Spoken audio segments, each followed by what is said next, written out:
हाँ, तो आज हम लोग लिमिटिंग रिएजेंट से कुछ क्वेश्चंस करने वाले हैं। ठीक है, लिमिटिंग रिएजेंट हमने पिछले क्लास में पढ़ा था और उसका एक दो क्वेश्चन किया था, बट ये कॉन्सेप्ट इतना इम्पॉर्टेंट है और इसके वजह से ही आगे सारा क्वेश्चंस, बहुत सारा क्वेश्चंस बनना स्टार्ट होगा। इसलिए इससे कुछ क्वेश्चंस करना बहुत इंपॉर्टेंट है, जिससे कि आपके माइंड में कॉन्सेप्ट बिल्कुल भी क्लियर हो जाए।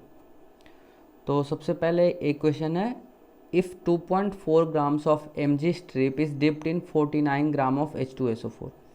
बोल रहा है कि 24 ग्राम क्या है, मैग्नीशियम का स्ट्रिप है। स्ट्रिप मतलब कुछ नहीं, एक क्या बोल सकते हैं, सैंड पेपर देखें ना, सैंड पेपर टाइप का एक कागज़ के जैसा इसका एक स्ट्रिप है, मतलब एक टुकड़ा है, जिसको कि 49 ग्राम ऑफ H2SO4 में डिप किया गया। ये एक कंटेनर है, सपोज ये एक ऐसे कंटेनर है,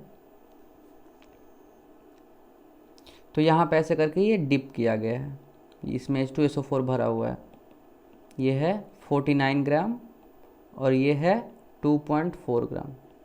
ठीक है, तो यहाँ पे बोला जा रहा है कि find the amount of H2 gas evolved at STP। तो सबसे पहले ये इक्वेशन, सबसे पहला काम क्या होता है, इक्वेशन लिखना। ठीक है, सबसे पहले इक्वेशन लिखना, उसका बैलेंस करना, फिर लिमिटिंग रिएजेंट फाइंड करना और उसके बाद जो कैलकुलेशन करना है वो करना है। तो सबसे पहले इक्वेशन लिखते हैं, Mg प्लस H2SO4, ठीक है, gives MgSO4 plus H2 gas. ठीक है, ये होता है मैग्नीशियम H2SO4 के साथ रिएक्ट करके MgSO4 प्लस H2 गैस देता है।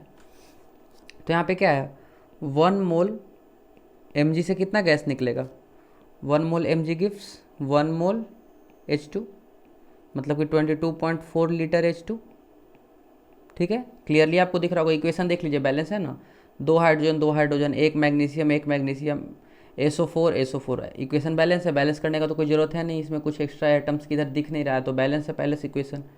तो चलिए अब आगे देखते हैं कि इसको क्या करना है। 1 मोल Mg से हम लोग को 22.4 लीटर H2 गैस पूछ रहा है। देखिए अमाउंट पूछ रहा है, मतलब लीटर्स में, यहाँ पे आप क्लियरली समझिए कि लीटर्स पूछ रहा है, कितना लीटर गैस निकलता है। ठीक है, तो हमारे पास मैग्नीशियम का वेट कितना होता है, atomic weight of magnesium, atomic weight of magnesium कितना होता है 24। ठीक है, तो 24 ग्राम Mg इज इक्वल टू 1 मोल। ठीक है, तो 2.4 ग्राम कितना होगा, 2.4 ग्राम Mg इज इक्वल टू 0.1 मोल। ठीक है, तो यहाँ पे दिख रहा है आपको कि 1 मोल मैग्नीशियम से 1 मोल H2 मिल रहा है, तो 0.1 मोल मैग्नीशियम से कितना मिलेगा, यहाँ पे आप क्लियरली ऐसे समझिए, 1 मोल मैग्नीशियम गिव्स 1 मोल H2 गैस। इसका क्या मतलब है कि 0.1 मोल से 0.1 मोल मिलेगा, Mg गिव्स 0.1 मोल H2। ठीक है, अब हम लोग को क्या करना है, अमाउंट तो निकल गया है कि सॉरी मोलिकुलर मास में तो निकल गया कि ना, कि 1 मोल है, 2 मोल है, 0.1 मोल है, H2 0.1 मोल है। अब 0.1 मोल को सिर्फ हम लोग को क्या करना है, वॉल्यूम में कन्वर्ट कर देना है। तो आपको पता है 1 मोल का वजन, 1 मोल का वॉल्यूम कितना होता है, 22.4 होता है, तो 0.1 मोल का कितना होगा, 0.1 मोल का हो जाएगा 2.24 लीटर। ये हो गया हमारा आंसर। ठीक है, ये हो गया हमारा आंसर कि कितना मोल, अगर 2.4 ग्राम Mg स्ट्रिप को हम लोग डिप करेंगे 49 ग्राम H2SO4 में, तो हम लोग को 2.24 लीटर H2 मिलेगा। ठीक है, यहाँ पे क्या था, लिमिटिंग रिएजेंट का कोई कॉन्सेप्ट इसलिए यूज़ नहीं हुआ क्योंकि इक्वेशन पहले से बैलेंस था और दोनों एक दूसरे के इक्वल आ रहा था। ठीक है ना, आप यहाँ देख सकते हैं 49 ग्राम H2SO4 का मतलब क्या है, ये कितना हो गया, 0.1 मोल है, और ये कितना है, आप इसको भी एक बार कैलकुलेट कर लीजिए, 49 divide by 98 is equal to 0.5 mole. ठीक है, तो आप देख ही सकते हैं यहाँ पे ना कि Mg है, क्या है Mg, यहाँ पे लिमिटिंग रिएजेंट है। आप अब इसको समझिए अच्छे से, Mg यहाँ पे लिमिटिंग रिएजेंट है, ये 0.1 है, 0.5 है। आपको दिख रहा होगा कि 1 मोल के साथ रिएक्ट करता है। ठीक है, 1 मोल Mg 1 मोल के साथ रिएक्ट करेगा, तो 0.1 मोल 0.1 मोल के साथ रिएक्ट करेगा, लेकिन इसका 0.5 मोल है, मतलब क्या है, बाकी बच जाएगा। तो लिमिटिंग रिएजेंट कौन सा था, लिमिटिंग रिएजेंट Mg है, तो यहाँ पे प्रोडक्ट भी Mg के हिसाब से बनेगा, 1 मोल Mg, इसलिए मैंने पूरा कैलकुलेशन जो किया है Mg के आधार पे किया है। आपको ये समझना होगा, लिमिटिंग रिएजेंट का कॉन्सेप्ट बहुत इंपॉर्टेंट है। मैंने पूरा कैलकुलेशन mg के हिसाब से ही किया है, क्योंकि यहाँ पे लिमिटिंग रिएजेंट कौन सा है, mg है। H2SO4 यहाँ पे एक्सेस में है, मतलब कि H2SO4 खत्म नहीं हो रहा है, खत्म हो रहा है मैग्नीशियम। तो हमने पूरा कैलकुलेशन मैग्नीशियम के आधार पे किया कि 1 मोल से अगर 1 मोल H2 मिल रहा है तो हम लोग को 0.1 मोल mg से कितना मिलेगा, उसी के आधार पे मैंने आगे भी कैलकुलेशन किया है। तो लिमिटिंग एजेंट आप पहचान सकते हैं, यहाँ पे जो ज़्यादा है वो हो जाता है एक्सेस में, और जो कम है, जो जल्दी खत्म हो जा रहा है, वो हो गया हमारा लिमिटिंग रिएजेंट। तो यहाँ पे जल्दी खत्म होगा मैग्नीशियम, इसलिए मैग्नीशियम यहाँ पे लिमिटिंग रिएजेंट है। अब चलिए अगला क्वेश्चन करते हैं। ये बोल रहा है calculate volume of CO2 gas evolved if 11.2 litre CH4 at STP is reacted with 16 gram of oxygen. ठीक है, चलिए इसको भी करके देखते हैं।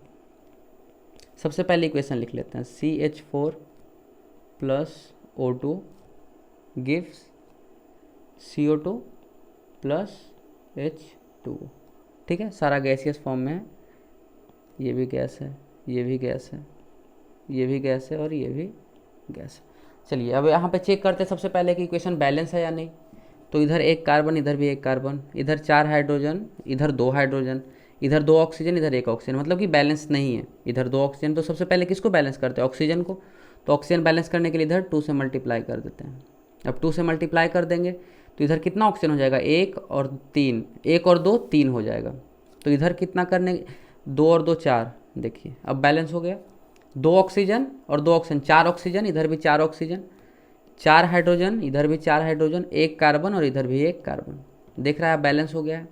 अब चलिए सबका मोल्स में निकालते हैं। तो क्या बोल रहा है, 11.2 लीटर CH4 है, मतलब कितना 0.5 मोल, 0.5 मोल CH4 है। और क्या है, 16 ग्राम O2 है, मतलब कितना मोलिकुलर मास कितना होता है O2 का, 32 होता है। तो 32 ग्राम इज इक्वल टू 1 मोल, तो 16 ग्राम इज इक्वल टू 0.5 मोल, ये भी 0.5 मोल है। चलिए ये क्लियर हो गया। अब 1 मोल CH4 2 मोल O2 के साथ रिएक्ट करता है, 1 मोल CH4 2 मोल के साथ रिएक्ट करता है, मतलब इसका 1 मोलिक्यूल, इसका 2 मोलिक्यूल का जरूरत पड़ता है। तो 0.5 मोल कितने के साथ रिएक्ट करेगा, अगर 1 मोल 2 मोल के साथ रिएक्ट करता है तो 0.5 मोल कितना होगा, 1 मोल के साथ रिएक्ट करेगा। 1 mole of CH4 reacts with 2 mole of O2। ठीक है, तो 0.5 मोल कितने के साथ रिएक्ट करेगा, 2 गुना से, यानी कि 1 मोल ऑफ O2, यानी कि 0.5 मोल CH4 को 1 मोल O2 चाहिए, पर यहाँ पर है कितना, 0.5 मोल है, मतलब कि जितना ज़रूरत है उतना नहीं है, मतलब ऑक्सीजन पहले ख़त्म होगा। इसको चाहिए 1 मोल, लेकिन इसके पास है कितना, 0.5 मोल। इसका तो मतलब यही है ना कि ऑक्सीजन पहले ख़त्म हो जाएगा। हमको कुछ बनाने के लिए 2 kg सामान चाहिए, लेकिन हमारे पास है 1 ही, यानी क्या मतलब है इसका, कि हमको वो सामान जल्दी ख़त्म हो जाएगा। तो ये सामान पहले ख़त्म हो गया, यानी कि रिएक्शन इसी के आधार पे हम लोग को प्रोसीड करना है, इसी के बेसिस पे, सिर्फ O2 के बेसिस पे। CH4 यहाँ पे एक्सेस में है, ये लिमिटिंग रिएजेंट है, ये है लिमिटिंग रिएजेंट। ठीक है, चलिए अब आगे करते हैं सॉल्व इसको। तो 2 मोल O2 से 1 मोल CO2 निकलता है, यही है ना। हम लोग को फाइंड करना है CO2, हम लोग को हमारा बेसिस है फाइंड करना क्या है, CO2। तो 2 मोल O2 से 1 मोल CO2 निकलता है, तो 0.5 मोल O2 से कितना निकलेगा, 0.5 मोल O2 से निकलेगा हमारा 0.5/2 इज इक्वल टू 0.25 मोल। ठीक है, 0.25 मोल CO2। समझ में आ रहा है ना क्यों। यहाँ पे देखिए 2 मोल से 1 मोल CO2 निकल रहा है, तो 0.5 मोल से कितना निकलेगा, 0.5/2, 0.25 मोल CO2। अब आपको इसको सिर्फ वॉल्यूम में निकालना है कि इसका वॉल्यूम कितना है। तो 0.25, इसको इधर देखिए मैं यहाँ सोल्व कर रहा हूँ। 0.25 मोल CO2 का वॉल्यूम कितना होगा, 22.4 इंटू 0.25। ठीक है, ये हो गया हमारा 5.6 लीटर CO2। तो हमको कितना वॉल्यूम ऑफ CO2 मिलेगा, 5.6 लीटर CO2। कैसे हुआ ये आप समझ लीजिए एक बार, फिर से मैं इस क्वेश्चन को अच्छे से समझा देता हूँ। सबसे पहले हमने इक्वेशन लिखा, फिर उसको बैलेंस किया, यहाँ पे 2 लगा करके बैलेंस किया उसको। उसके बाद हमने लिमिटिंग रिएजेंट फाइंड किया। लिमिटिंग रिएजेंट कैसे फाइंड किया, जो पहले खत्म होगा वो लिमिटिंग रिएजेंट है। तो यहाँ पे 0.5 मोल CH4 को पूरी तरह से मतलब यूज़ होने के लिए चाहिए था 1 मोल O2, लेकिन हमारे पास 0.5 मोल O2 था। मतलब क्या है इसका कि 0.5 मोल O2 जल्दी खत्म हो जाएगा, तो यहाँ पे O2 लिमिटिंग रिएजेंट हो गया। अब जैसे ही हम लोग को लिमिटिंग रिएजेंट पता चल गया तो हम उसी के आधार पे आगे बढ़ेंगे। अब देखते हैं इसके इक्वेशन लिखते हैं। 1 मोल CH4 से 2 मोल O2 मिल रहा है, तो यहाँ पे 2 मोल O2 से कितना मोल था CO2, 2 मोल O2 से 1 मोल CO2 मिल रहा है। तो 0.5 मोल O2 से कितना मिलेगा, 0.5/2 इक्वल टू 0.25 मोल CO2। अब यहाँ से हम लोग को मोलिकुलर में पता चल गया कि कितना मोल CO2 हम लोग को मिल रहा है। अब उसको सिर्फ हम लोग को वॉल्यूम में कन्वर्ट करना है। कैलकुलेट द वॉल्यूम यहाँ फाइंड करने बोल रहा है, तो हमको सिर्फ अब वॉल्यूम कैलकुलेट करना है। तो 0.25 मोल CO2 का वॉल्यूम कितना होगा, 0.25 इंटू 22.4, ये हो गया 5.6 लीटर CO2। तो कितना ईजी था, सिंपल, बस थोड़ा सा लंबा जाता है और समझना है। 3 कॉन्सेप्ट एक साथ यूज़ हो रहा है। सबसे पहले इक्वेशन बैलेंस करना, लिमिटिंग रिएजेंट फाइंड करना और उसका फिर कैलकुलेशन करना, 3 चीज़ एक साथ यूज हो रहा है। इसीलिए मैंने अच्छा क्वेश्चन यहाँ पे चूज़ करके यूज़ किया है, जिससे कि आपका सारा कॉन्सेप्ट क्लियर हो जाए। चलिए अब ये अगले क्वेश्चन पे आते हैं। ये एक इक्वेशन यहाँ पे दिया है, x + y gives x3 y4। तो चलिए सबसे पहले क्या काम है हमारा, इक्वेशन लिखना। पहला काम इक्वेशन लिखना, x + y gives x3 y4। दूसरा काम क्या है, बैलेंस करना। तो इधर कितना x है, इधर 3x है और 4y है। चलिए इक्वेशन बैलेंस हो गया, क्योंकि ये कोई रियल इक्वेशन है नहीं, ये एक हाइपोथेटिकल इक्वेशन है जिसको x y मान के किया गया है। तो 3x रिएक्ट्स विथ 4y, मतलब 3 मोल of x reacts with 4y। अब आगे क्वेश्चन में क्या बोल रहा है, जैसे जैसे स्टेप बाय स्टेप बढ़ना है। क्वेश्चन क्या बोल रहा है, initially 6 mole of x and y are taken each. दोनों x और y 6 मोल लिया गया है, मतलब कि x भी 6 मोल है और ये भी 6 मोल है। ठीक है, तो पूछ रहा है कि इसमें से कौन कौन सा स्टेटमेंट सही है। तो स्टेटमेंट तो पहले बाद में, पहले हम लोग को लिमिटिंग रिएजेंट फाइंड करना है। देखिए सबसे पहला क्वेश्चन क्या है, x is the limiting reagent, ये ट्रू है या फॉल्स। तो चलिए देख लेते हैं ट्रू है या फॉल्स। इक्वेशन हम लोग को पता चल गया है, 3x रिएक्ट विथ 4y, ठीक है ना। तो 1 मोल ऑफ x कितना से रिएक्ट करेगा। चलिए आप सिंपली नहीं समझ सकते क्या, 3 मोल रिएक्ट विथ 4 मोल, तो 6 मोल रिएक्ट विथ कितना होगा, 6 × 4/3। समझ में आ रहा है कैसे। 3 मोल 4 मोल के साथ रिएक्ट करता है, तो 6 मोल कितने के साथ रिएक्ट करेगा, 8 मोल के साथ, है ना। 3 रुपये में अगर हम लोग को 4 सामान मिल रहा है, तो 6 रुपये में कितना मिलेगा, 8 सामान मिलेगा। तो इसका 3 मोल इसका 4 मोल के साथ रिएक्ट करता है, तो इसका 6 मोल इसके 8 मोल के साथ रिएक्ट करेगा। तो पहले ख़त्म कौन होगा, ये 8 मोल चाहिए 6 मोल को ख़त्म करने के लिए, लेकिन यहाँ पे है कितना, 6, यानी कि पहले ख़त्म ये हो जाएगा। इसका 8 मोल का ज़रूरत है, लेकिन हमारे पास है सिर्फ 6 ही मोल, तो इसका यानी कि हमको पहले ख़त्म होगा यही।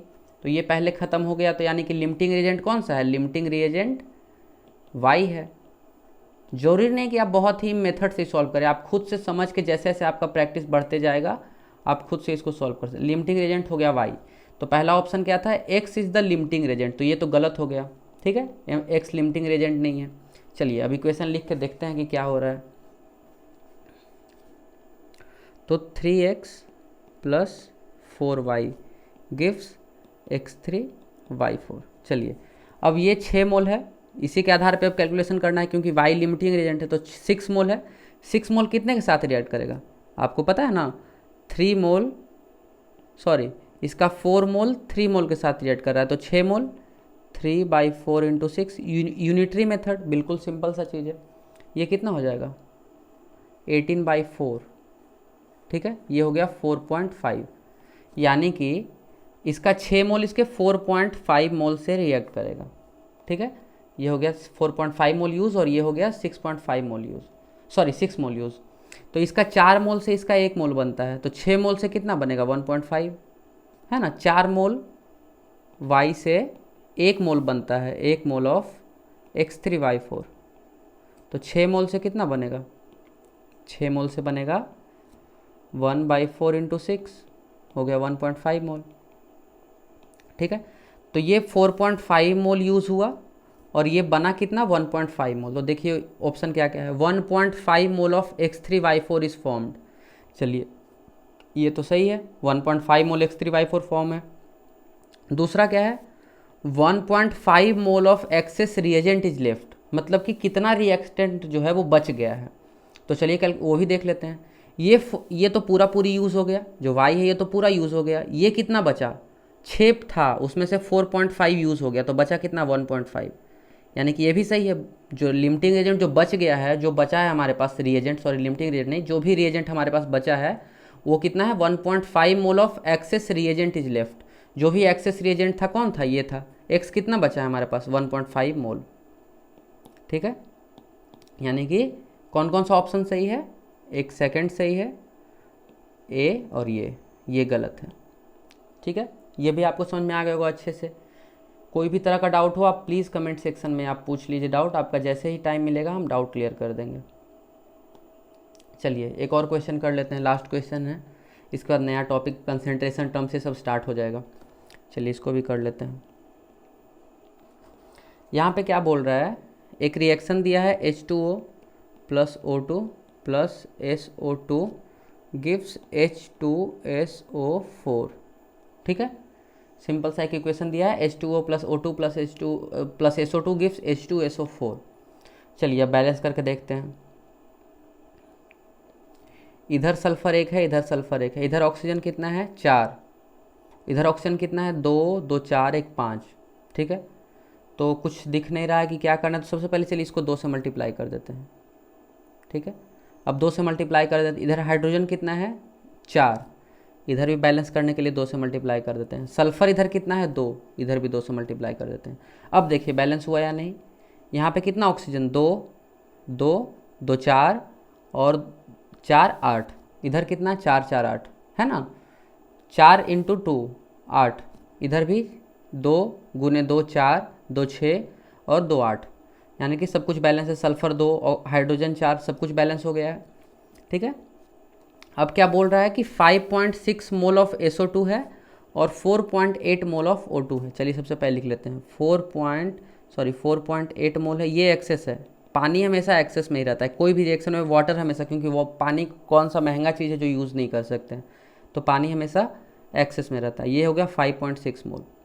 चलिए अब हम लोग को बोल रहा है कि दूसरा स्टेप क्या है, रिएक्शन को बैलेंस करने के बाद तीसरा स्टेप हमारा क्या आता है, लिमिटिंग रिएजेंट फाइंड करना। कौन सा है लिमिटिंग रिएजेंट, तो देख रहे हैं O2 1 मोल O2 है, रिएक्ट विथ 2 मोल SO2, ठीक है। तो 4.8 मोल कितने से रिएक्ट होगा 9.6 से, लेकिन यहाँ पे है नहीं 9.6, तो यहाँ पे लिमिटिंग रिएजेंट कौन सा हो जाएगा, पानी तो हो ही नहीं सकता है ना, ये एक्सेस में है, ये तो कभी नहीं हो सकता है।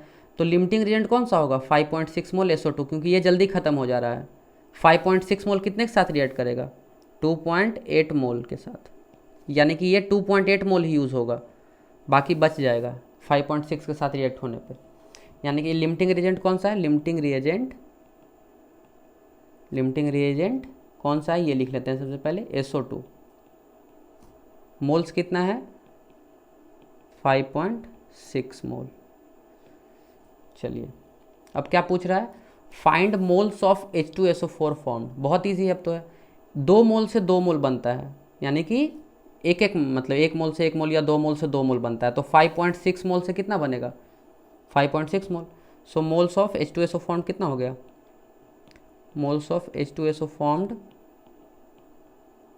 Is equal to 5.6 moles. समझा ना कैसे, 2 मोल से 2 मोल बनता है, यानी कि क्या है 1 मोल से 1 मोल, 2 मोल से 2 मोल, 3 मोल से 3 मोल, 4 मोल से 4 मोल, तो 5.6 मोल से 5.6 मोल बनेगा। इतना सिंपल सा क्वेश्चन था, लेकिन सब में देखिए स्टेप बाय स्टेप चलेगा तो क्वेश्चन सारा इजी आएगा, कोई भी ऐसा नहीं क्वेश्चन जो आपसे बनेगा नहीं।